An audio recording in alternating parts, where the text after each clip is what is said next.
Irmãos, abramos a nossa Bíblia no Evangelho de João, capítulo 21, Evangelho de João 21, de 15 a 19. Vamos fazer a leitura, João 21, de 15 a 19, e acompanhe o que diz o texto sagrado. Assim diz o Senhor. Depois de terem comido, Jesus perguntou a Simão Pedro: Simão, filho de João, você me ama mais do que estes outros me amam? Ele respondeu: sim, o Senhor sabe que eu amo. Jesus lhe disse: apacente os meus cordeiros. Jesus perguntou pela segunda vez: Simão, filho de João, você me ama? Ele respondeu: sim, o Senhor sabe que eu amo. Jesus lhe disse: pastorei as minhas ovelhas. Pela terceira vez, Jesus lhe perguntou: Simão, filho de João, você me ama? Pedro ficou triste por Jesus ter perguntado pela terceira vez: você me ama? E respondeu: o Senhor sabe todas as coisas, sabe que eu amo. Jesus lhe disse: apacente as minhas ovelhas.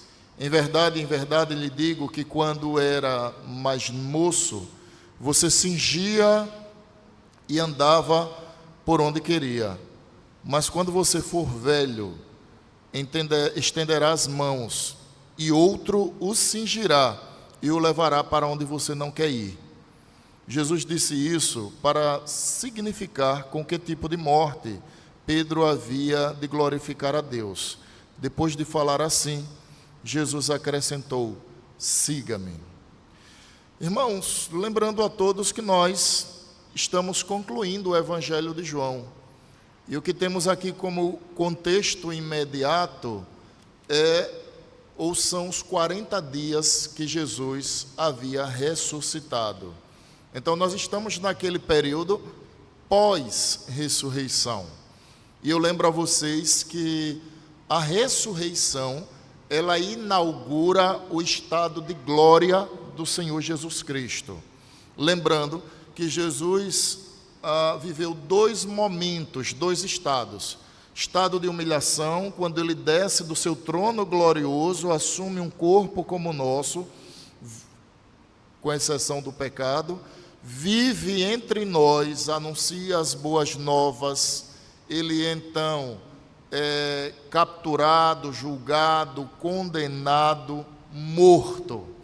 Então, do seu nascimento até a sua morte, nós temos o estado de humilhação de Deus. Então, Deus, por meio de Cristo, assume um estado de humilhação. Da sua ressurreição até o seu recebimento à destra do Pai, e eternamente, nós temos então o estado de glorificação. Esses são os dois momentos que Jesus vive. Um momento de humilhação, que é conhecido na teologia como estado de humilhação, e um momento de exaltação, de glorificação. Então, é justamente a ressurreição que inaugura o estado de glória do Senhor Jesus, enquanto homem, tá, irmãos? Eu lembro a todos que, enquanto Deus, Jesus sempre existiu. Então, divinamente, Jesus existe desde toda a eternidade. Ele é o Pai da eternidade. Ele é o Filho eternamente gerado pelo Pai.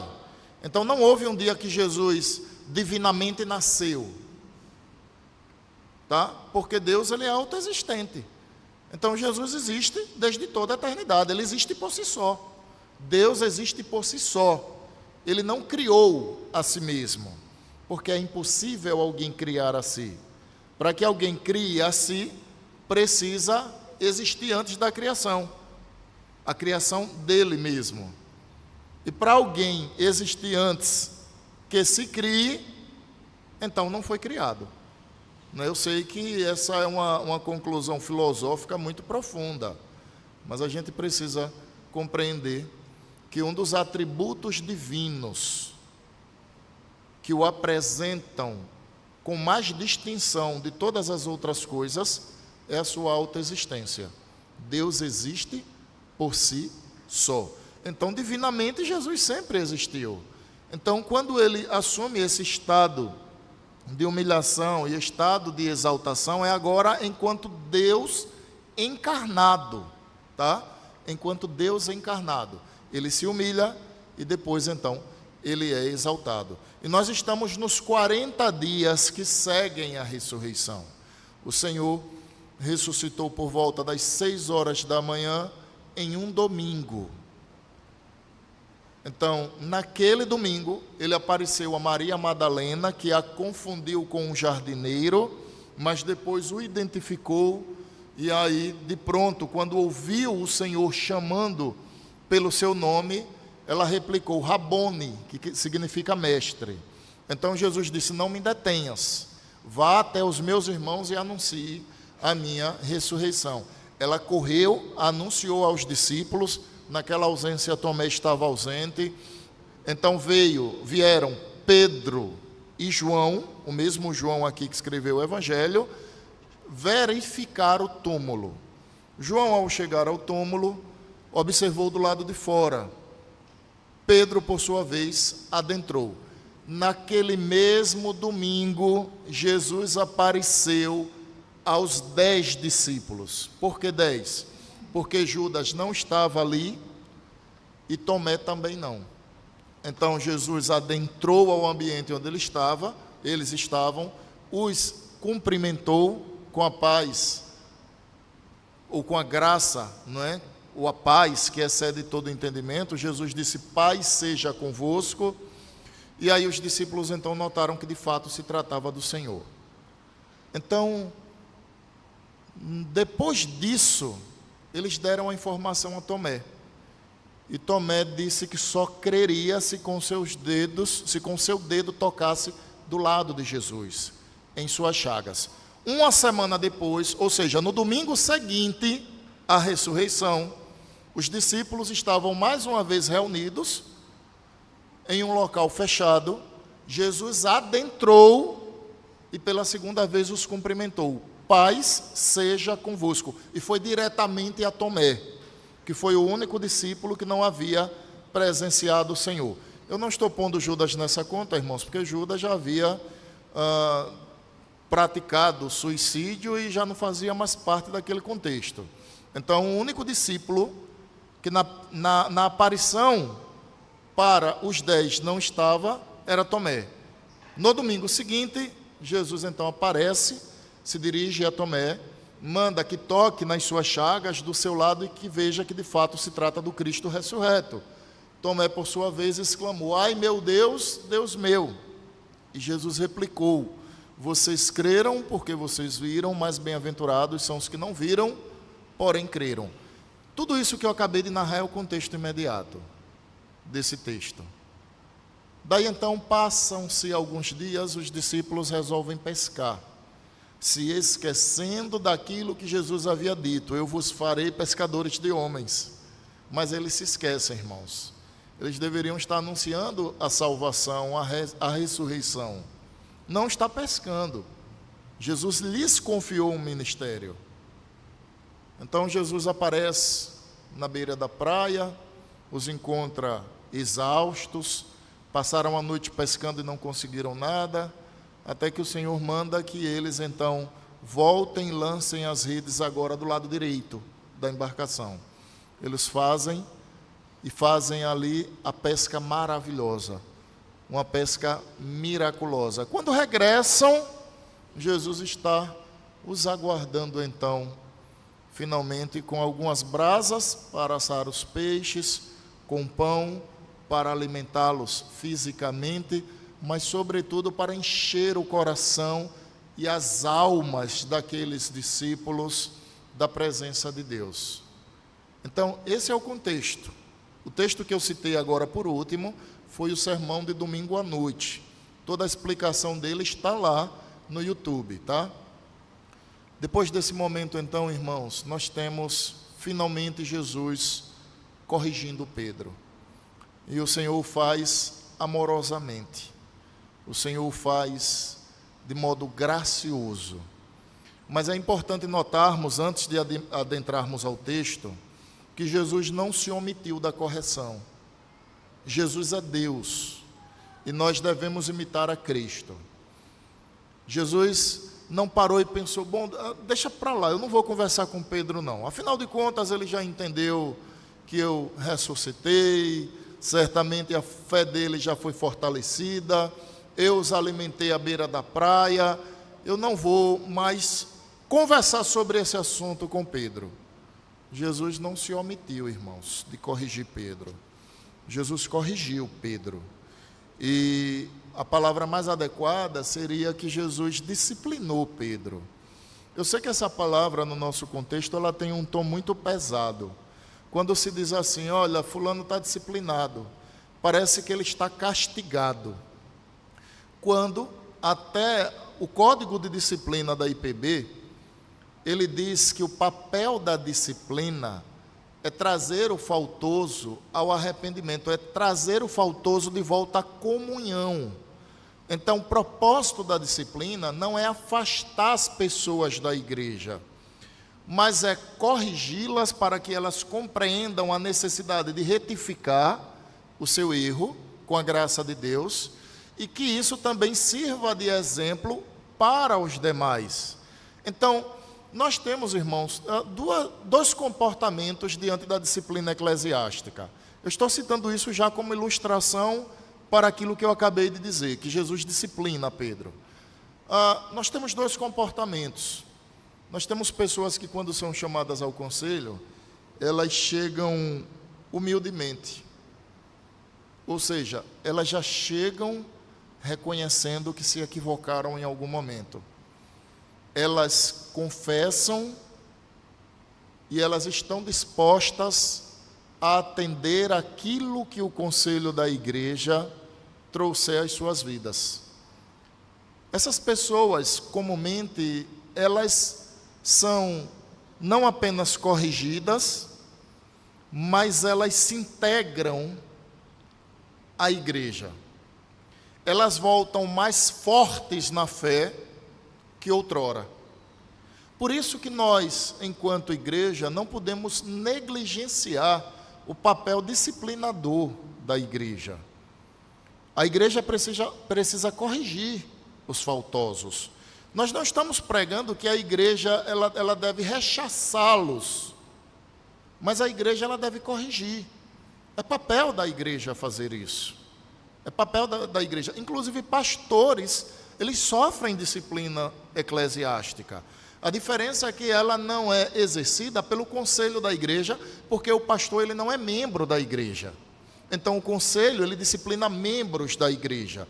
O pastor, por ser membro do presbitério, quem exerce a disciplina eclesiástica à vida de um pastor, quando necessário, é o presbitério. Perceberam? Então, uma das marcas da igreja verdadeira é o exercício da disciplina. Então, a igreja que não disciplina, ela está dando uma evidência de que ela não é uma igreja verdadeira. Isso não é sem propósito. A gente nota o papel disciplinar não apenas do Senhor Jesus, como também dos apóstolos. Em um dado momento, por exemplo, o apóstolo Paulo corrigiu o apóstolo Pedro. Porque Pedro, de alguma forma, tentou fazer uma política de boa vizinhança. Não queria desagradar, vou usar uma expressão popular, gregos e troianos. Então, Paulo chamou Pedro e o corrigiu. Ou seja, naquele momento, nós temos um exercício disciplinar, uma correção. Mas a disciplina ela tem várias etapas. E antes de adentrarmos ao texto, como eu disse, quando o pastor te procura e te admoesta, te exorta, te chama a atenção, talvez isso não soe da maneira mais agradável possível para você. Mas essa é uma medida disciplinar. Ou seja, ele está lhe admoestando, ele está lhe chamando à correção de modo brando e amoroso. Lembram da outra categoria de pessoas que eu falei acerca da disciplina? Quem são essas? A primeira eu já relatei. A primeira são aqueles que chegam, reconhecem, se submetem e voltam à comunhão mais fortes na fé que antes. A segunda, irmãos, e esse é o grupo mais difícil de lidar, são aqueles que não admitem, retrucam, são aqueles que se opõem, e são aqueles que no final de tudo até abandonam a fé. Nós temos vários exemplos aqui na igreja de acontecimentos como esse. Pessoas que não aceitavam a disciplina, não aceitavam a demonstração, e até por algum momento caminharam com a igreja, mas logo se foram. E observem, o que é que faz alguém reconhecer a necessidade da disciplina ou não? É aquilo que está no seu coração.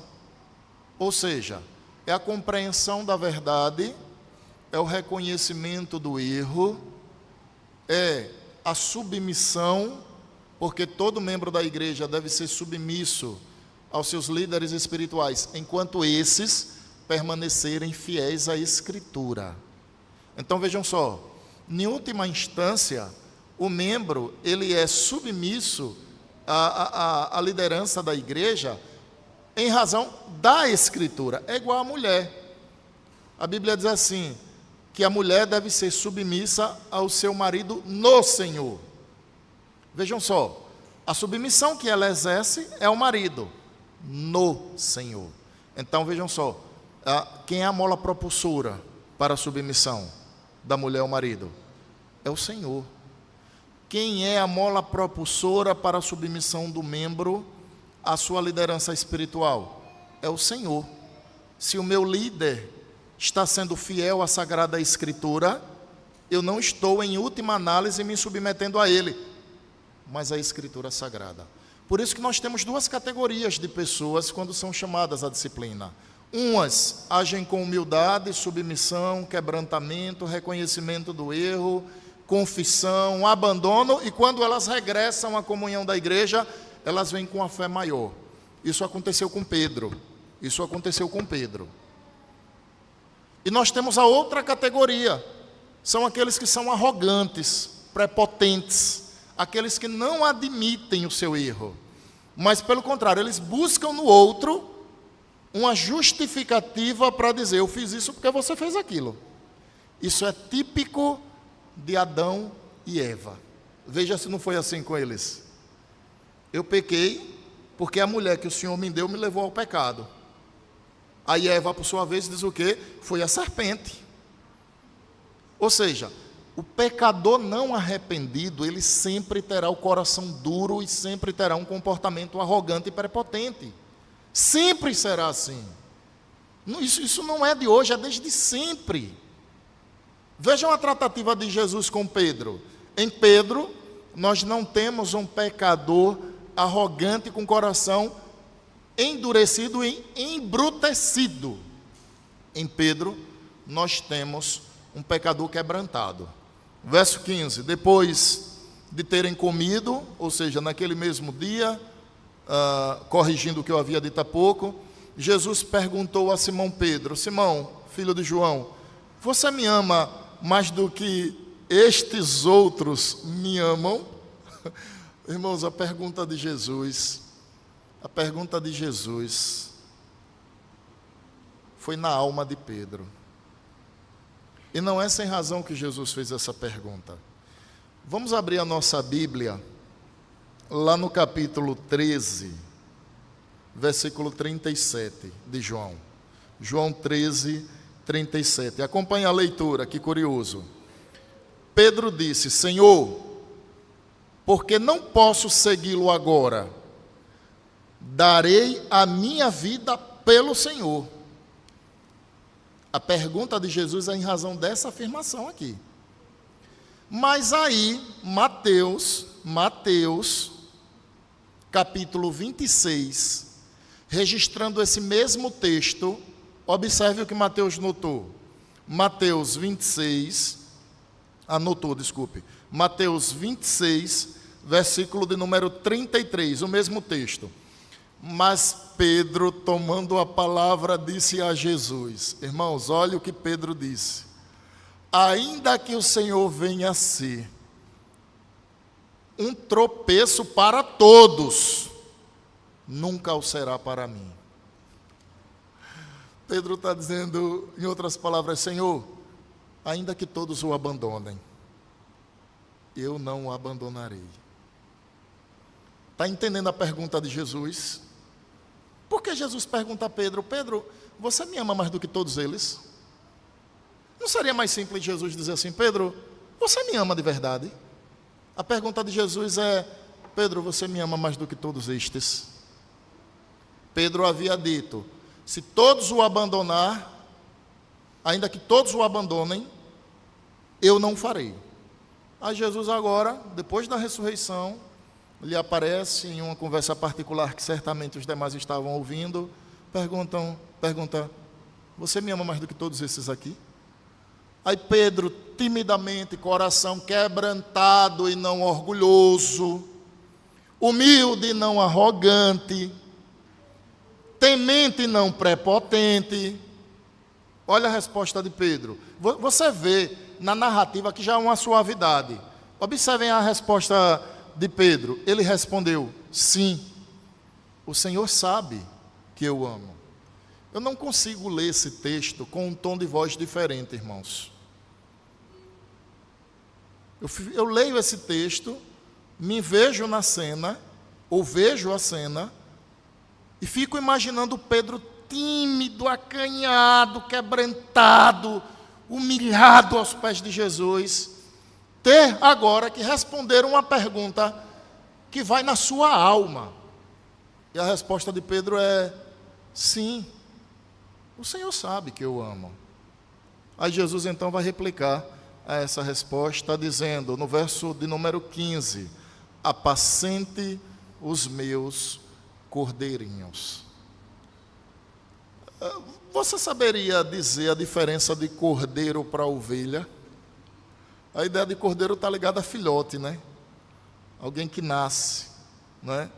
Ou seja, seriam aqueles primeiros que seriam chamados pelo poder da palavra, o ministério de Pedro, que eles chegariam ao pleno conhecimento do Evangelho. É o novo nascido, é alguém que nasceu de novo, mas tem pouco tempo de caminhada na fé. A expressão que Jesus usa é: apacente os meus cordeirinhos. Eu lembro aos irmãos que em Atos dos Apóstolos, esse mesmo homem que recebeu essa ordem do Senhor Jesus, pregou um sermão que converteu 3.000 pessoas. Jesus agora está dizendo: Pedro, você me ama com um amor abnegado. A palavra que Jesus usa é: Pedro, você me ama com amor ágape? Pedro responde: eu amo ao Senhor com amor filéu. A pergunta de Jesus é: você me ama com amor a ponto de entregar a sua vida? Pedro está respondendo: eu amo ao Senhor como meu irmão. Eu amo ao Senhor como meu irmão. Jesus pacientemente, delicadamente responde: pois bem, apacente os meus cordeiros. Pedro não sabia o que estava por vir, tampouco da sua morte, mas Jesus vai falar sobre isso. Aí vem a segunda pergunta, verso de número 16. Jesus perguntou pela segunda vez: Simão, filho de João, você me ama? A pergunta de Jesus a segunda vez é: você me ama com amor abnegado? Você me ama a ponto de entregar a sua vida por amor à causa do Evangelho? É isso que Jesus está perguntando. Você me ama com amor ágape? Olha a resposta de Pedro, ainda no versículo 16. Ele respondeu: sim, Senhor. O Senhor sabe que eu o amo. O amo aqui é filéu, no grego. Ele está dizendo: sim, o Senhor sabe que eu o amo como meu irmão. Parece que Pedro está com medo de dizer: Eu amo ao Senhor com amor abnegado. Eu amo ao Senhor a ponto de entregar a minha vida por amor à tua causa. Parece que Pedro está com medo de dizer isso, irmãos.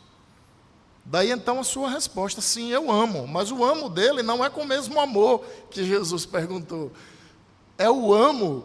Eu amo ao Senhor. Eu amo como meu irmão. E Jesus está perguntando: com amor abnegado? Com amor a ponto de entregar a sua vida pela minha causa? Eu amo como meu irmão, responde Pedro. Desculpe, agora a réplica, no verso 16 ainda. Sim, o Senhor sabe que eu amo. Jesus disse: pastorei as minhas ovelhas. Primeiro ele diz assim: apacente os meus cordeirinhos. Observem a palavra carinhosa, né? Ele diz: apacente os meus cordeiros. Foi a primeira ordem. A segunda ordem foi: pastorei as minhas ovelhas. Aí esse mesmo Pedro aqui, alguns anos à frente, escreveu na primeira epístola de Pedro, capítulo 5, verso de número 2, as seguintes palavras, instruindo os pastores e presbíteros. Observem o que ele diz. Eu vou ler o versículo 1 e 2. Aos presbíteros que há entre vocês. Presbíteros aqui é docente e regente, tá? Eu, presbítero como eles, testemunha dos sofrimentos de Cristo e ainda coparticipante da glória que há de ser revelada, peço, olha as palavras de Pedro agora, que pastoreiem o rebanho de Deus que há entre vocês, não por obrigação, mas espontaneamente, como Deus quer, não por ganância, mas de boa vontade. Isso foi o que Pedro escreveu anos à frente, depois da palavra do Senhor Jesus. Primeiro é Pedro, apacente os meus cordeiros. Depois é Pedro, pastorei as minhas ovelhas. Agora dando uma ideia de alguém que tem caminhado, alguém que tem percorrido a carreira da vida cristã. Mas é curioso, irmãos, que nessa restauração que Jesus está trazendo à vida de Pedro, Jesus está não apenas o reconciliando depois de haver perdoado, mas Jesus está trazendo a Pedro a restauração do seu ministério. Pedro seria apóstolo do Senhor Jesus Cristo e foi um dos apóstolos mais ativos que o Senhor Jesus teve. Pedro e Paulo. Tem Tiago também, irmão do Senhor Jesus Cristo, que lá em Jerusalém foi conhecido como grande pastor daquela cidade. Mas por ora, tanto Pedro quanto Tiago e João também foram apóstolos extremamente ativos no ministério do Senhor Jesus. Todos os foram, todos morreram pela causa do Evangelho. Um com a flechada no peito, o outro sendo decapitado, o outro crucificado de cabeça para baixo, mas ninguém deixou de morrer por amor à causa do Evangelho. Mas tanto Paulo quanto Pedro foram extremamente, irmãos, de linha de frente na proclamação das boas novas. E aqui nós temos agora Pedro afirmando que ama o Senhor. E aí Jesus então fará a terceira pergunta, verso de número 17. Pela terceira vez Jesus perguntou: Simão, filho de João, você me ama? Irmãos, agora a pergunta de Jesus é: Pedro, você me ama como seu irmão? Você ama a mim como seu irmão? Porque de fato, irmãos, Jesus é o nosso irmão mais velho, é o irmão primogênito. A Bíblia não chama Jesus de nosso pai, a Bíblia chama Jesus de nosso irmão. Aliás, o próprio Jesus disse a Maria Madalena: vá ao encontro dos meus irmãos, avisem a ele da ressurreição, falem sobre o nosso pai. Então a Bíblia trata Jesus como sendo nosso irmão. E Jesus agora pergunta a Pedro: Pedro, eu não estou lhe perguntando mais se você me ama com amor abnegado, eu estou lhe perguntando agora se você me ama como meu irmão. E a resposta de Pedro é: sim, o Senhor sabe que eu te amo. Aí Jesus agora vem e faz a réplica, verso de número 17.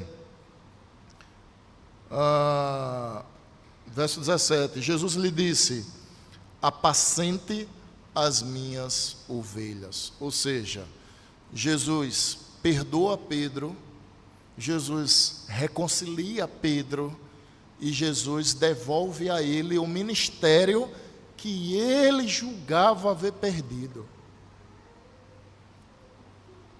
Depois da ressurreição, Pedro não pensou, eu vou pregar o evangelho. Depois da ressurreição, Pedro pensou, eu vou voltar a pescar. E Jesus chega a Pedro e diz, Pedro, você será pescador de homens. Ele reconcilia Pedro ao ministério pastoral, irmãos. Uma graça inefável, gloriosa.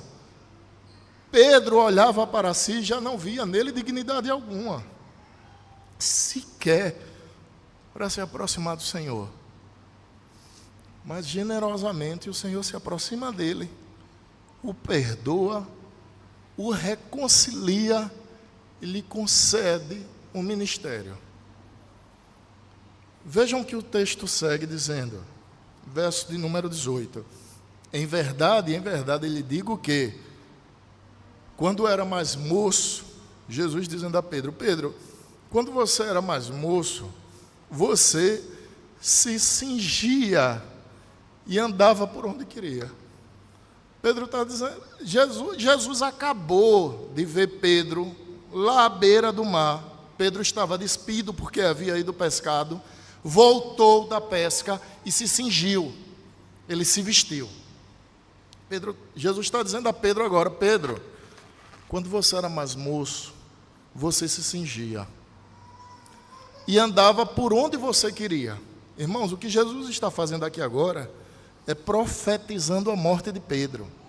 Pedro não está entendendo, mas Jesus está profetizando a morte de Pedro. Vejam só, você se cingia e andava por onde queria. Olhem agora, mas quando você for mais velho, estenderá as mãos. Olha lá, ó, a ideia. Eu estendo as mãos para que me aprisionem. Eu estou aqui como prisioneiro do Senhor. Eu estendo as mãos e sou aprisionado. A ideia é essa. Mas quando for mais velho, estenderás as mãos e outro o cingirá e levará para onde você não quer ir. Pedro seria levado para a morte. Jesus disse isso para significar com que tipo de morte Pedro havia de glorificar a Deus. Depois de falar assim, Jesus acrescentou, siga-me. Você vai perguntar assim, pastor, se Pedro não sabia com que tipo de morte ele glorificaria a Deus, por que João fez esse registro? Os irmãos devem recordar que a Escritura não foi escrita dessa forma. João via e escrevia. Não foi assim. João presenciou todos os fatos. Então, alguns anos à frente, João faz toda essa narrativa. Só que quando João faz esse registro, agora João olha para trás e percebe que Pedro foi amarrado, cingido e morto para a glória de Deus. Ou seja, agora inspirado pelo Espírito Santo, como sempre o foi em toda a Escritura, todos os autores da Escritura, a Escritura é inerrante, é infalível. João agora faz o registro de que Jesus disse isso para significar com que tipo de morte Pedro, e João faz questão de citar, glorificaria a Deus. E aí o término do diálogo, pelo menos nesse primeiro momento disciplinar, Jesus diz a Pedro, siga-me. E Pedro segue. Irmãos, eu quero tirar algumas aplicações para as nossas vidas, com base nesse texto de Pedro. A primeira delas é que ninguém jamais amou você como Deus o ama. E eu quero lhe dizer que todas as pessoas que você ama, se eleitas, jamais serão tão amadas como Deus as ama. O que eu quero dizer, irmãos, é que o amor de Deus, ele é difícil de relatá-lo. Porque na prática, o amor de Deus, ele é tão imenso por aqueles a quem ele dirigiu a sua graça salvadora, que é incompatível para a compreensão de uma cabeça humana como a nossa. Então nós não temos a capacidade de compreender o amor de Deus em sua totalidade. Porque nenhum pai sacrificaria um filho por amor a um inimigo. Você não daria o seu filho por amor a um amigo. Deus deu o seu filho para resgatar pessoas que eram inimigas dele. E Jesus não apenas nos reconciliou com Deus, mas reconciliou Deus Pai conosco. Então, quando existe uma reconciliação, a reconciliação, ela não é apenas de uma pessoa com outra que não quer ser reconciliada. Eu explico. Imaginem duas pessoas que se tornaram inimigas uma da outra. Na reconciliação, os dois lados precisam ser reconciliados. Você não se reconcilia com alguém que deseja sua reconciliação, mas que você não deseja ser reconciliado com ela. Eu lhe explico. O sacrifício vicário do Senhor Jesus não apenas nos reconciliou com Deus, mas reconciliou Deus conosco também. Quando Pedro é disciplinado pelo Senhor Jesus, nós temos ali um pecador diante do Santo Filho de Deus, o chamando à reconciliação, o perdoando, o restaurando e lhe fazendo lembrar que ele foi chamado para ser pescador de homens. Irmãos, essa graça ela é tão profunda, ela é tão gloriosa. O amor e o perdão de Deus são coisas tão incomensuráveis que eles só são traduzidos perfeitamente por meio de Cristo Jesus. Não tem como eu te falar nessa manhã sobre o amor e o perdão de Deus sem apontar a cruz do Senhor Jesus Cristo. Porque é naquela cruz que para ele foi maldita, que lá nos tornamos benditos do Senhor. Ou seja, quando Deus olhou para mim e para você, nós não tínhamos o que oferecer a Ele. Não foi por interesse. O que você tem para dar a Deus? No livro de Jó, o próprio Deus, respondendo a Jó, disse: Jó, do céu para baixo, tudo me pertence. O que é que eu e você podíamos dar ao Senhor como paga desse amor e desse perdão? A resposta é absolutamente nada. Ou seja, Deus nos livrou por meio de Cristo dele mesmo. Você sabe de quem foi que Deus salvou você? Deus salvou você dele mesmo. Mas antes que você ache que eu estou dizendo uma heresia, eu quero esclarecer. Deus salvou você da ira dele. É como se Deus estivesse com a sua ira pronta para ser descarregada. E enquanto a igreja proclama as boas novas, enquanto o Espírito Santo quebranta corações, enquanto a palavra é pregada, os eleitos vão sendo salvos. Mas quando essa ira for despejada, é igual um pai que diz assim: saiam para cá, porque agora chegou a minha vez de mostrar a minha ira. E nós seremos separados como trigo no celeiro, para que a ira dele seja despejada em fogo e consuma toda a palha em fogo inextinguível, fogo que não tem fim. Irmãos, falar sobre o amor e o perdão de Deus nessa manhã é extremamente importante para as nossas vidas. Porque o seu amor por Deus deve ser o reflexo do amor que do Senhor você recebeu. E nós somos um povo que, lamentavelmente, temos dado provas incontestáveis. Eu vou repetir para você não achar que eu me enganei do que eu quero dizer. Nós somos um povo que temos dado provas incontestáveis e incansáveis de desamor por Deus. Irmãos, nós cansamos de provar desamor por Deus.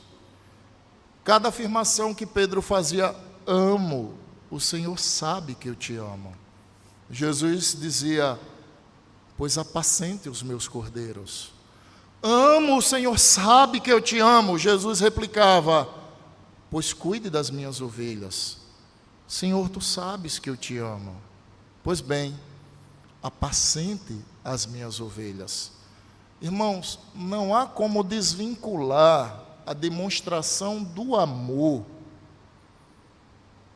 pela prática do serviço cristão. Eu não estou dizendo que todo mundo que aparentemente serve a Deus ama a Deus.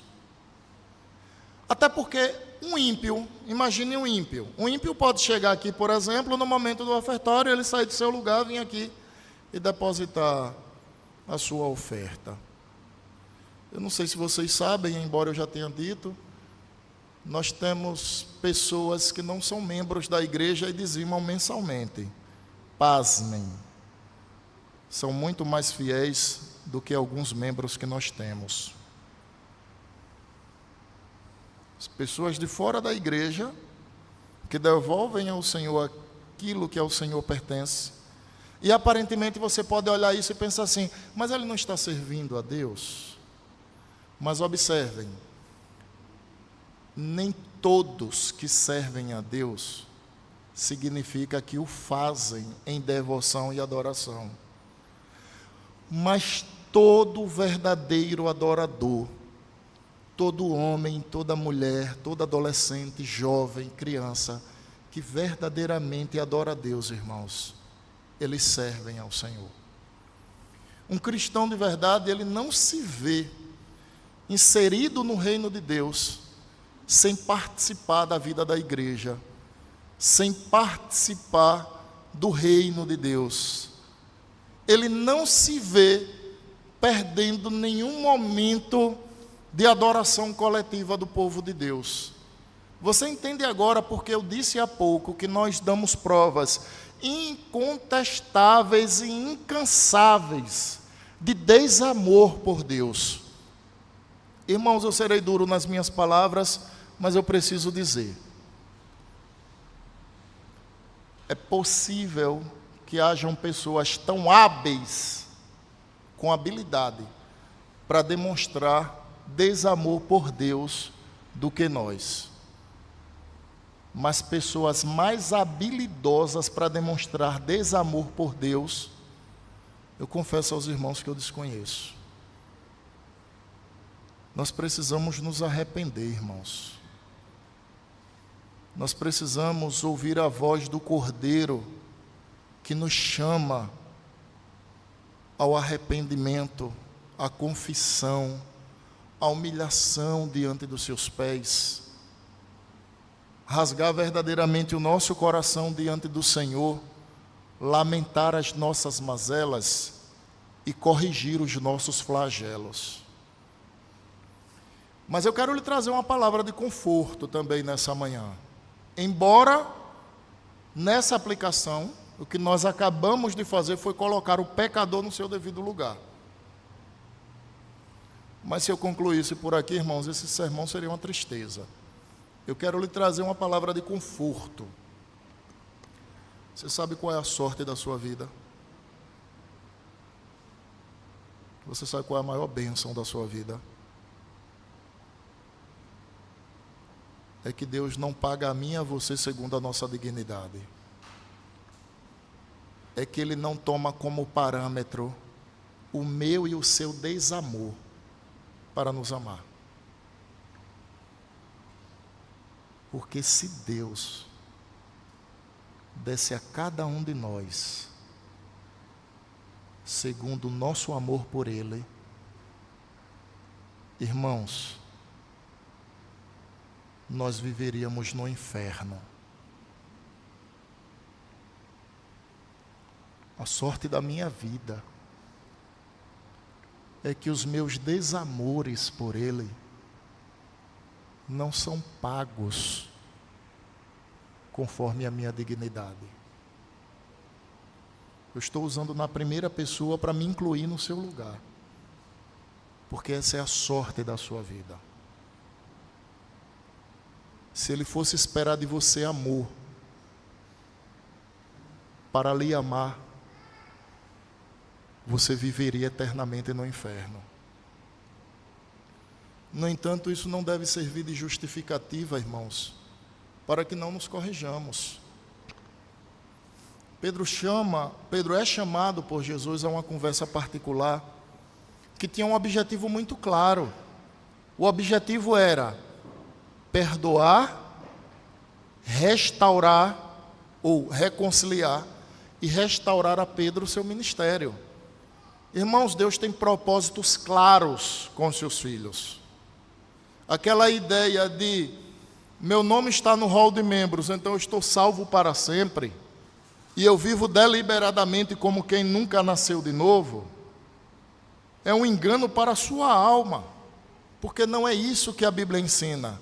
A verdade é que quem nasceu de novo, irmãos, sempre vai se arrepender e sempre vai voltar aos pés do Pai, quebrantado e humilhado.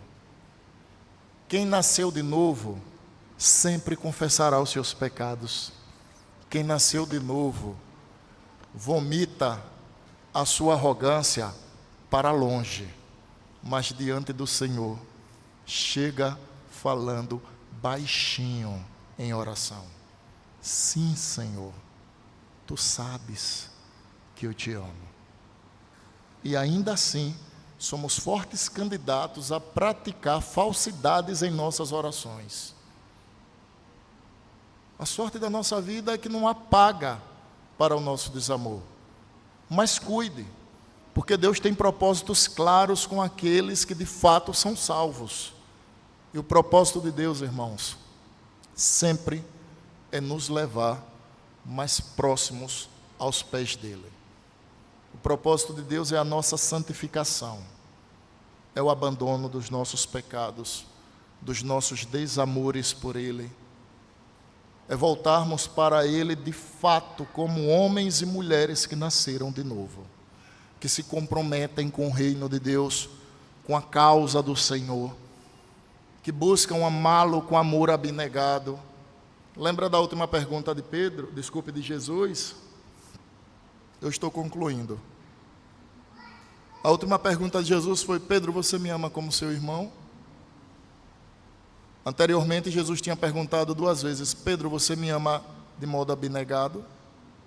Agora Jesus pergunta: você me ama como seu irmão? Pedro diz: sim, o Senhor sabe que eu te amo. Sabe qual foi o fim da vida de Pedro? Foi amar Jesus com amor ágape. Pedro foi cingido, levado para ser morto, foi pendurado em uma cruz, e no momento da sua execução, Pedro disse: eu não mereço morrer como morreu o meu Senhor. Vire a cruz de cabeça para baixo. E a cruz foi virada, e Pedro sangrava pela boca, pelo nariz, pelos tímpanos, porque ele entendia que não tinha dignidade para morrer na mesma posição que o Senhor Jesus morreu. Eu amo ao Senhor como meu irmão, eu amo ao Senhor como meu irmão, mas no final de tudo, Jesus o levou a amar como Jesus queria operar na vida do apóstolo Pedro. Meu irmão, cuide, porque se nós não compreendermos essas verdades, que já é uma providência de Deus para as nossas confissões e o nosso abandono do pecado, o Senhor terá outras medidas a nos disciplinar para trazer-nos aos pés dele quebrantados. Eu queria concluir a mensagem dizendo o que é dito nas cartas das igrejas ao Apocalipse. Quem tem ouvidos, ouça o que o Espírito diz à igreja. Amém. De pé, nós vamos orar encerrando esse momento.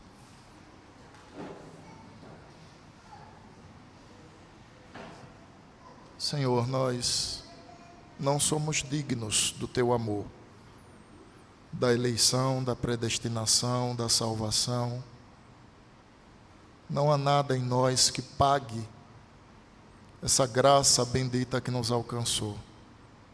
Aliás, Senhor, quando eleitos, já não havia nada em nós que atraísse a Tua atenção às nossas vidas.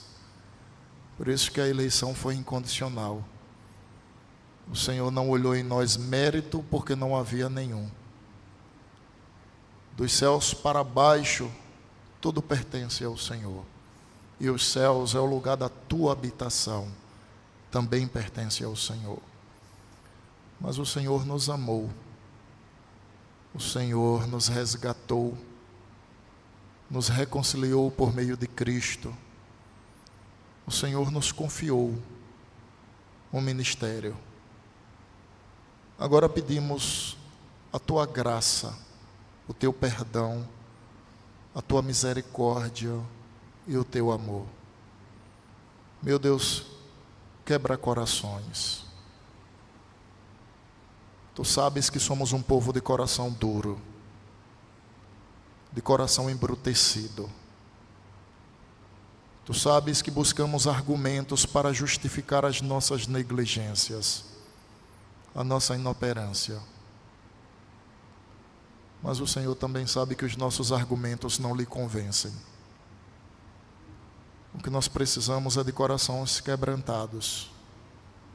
O que nós precisamos é nos humilhar perante a Tua face, é admitir os nossos erros, abandonando os nossos flagelos, olhando para o autor e consumador da nossa fé, Cristo Jesus, aquele que não fez caso da ignomínia ao qual foi exposto. Meu Deus, que essas verdades alcancem os nossos corações. Que essa mensagem seja um divisor de águas para muitos que têm se portado inadequadamente, por que não dizer para todos nós? Tenha compaixão das nossas vidas. E obrigado, Deus eterno, pelo Teu amor. Obrigado por não pagar o nosso mal com o mal, mas nos dar o bem, nos dar Cristo Jesus, o nosso Salvador. É em nome dele que nós oramos. Que a graça do Senhor Jesus Cristo, o amor de Deus, o nosso eterno Pai, a comunhão e consolação do Santo Espírito de Deus repouse sobre vós, hoje e eternamente. Amém.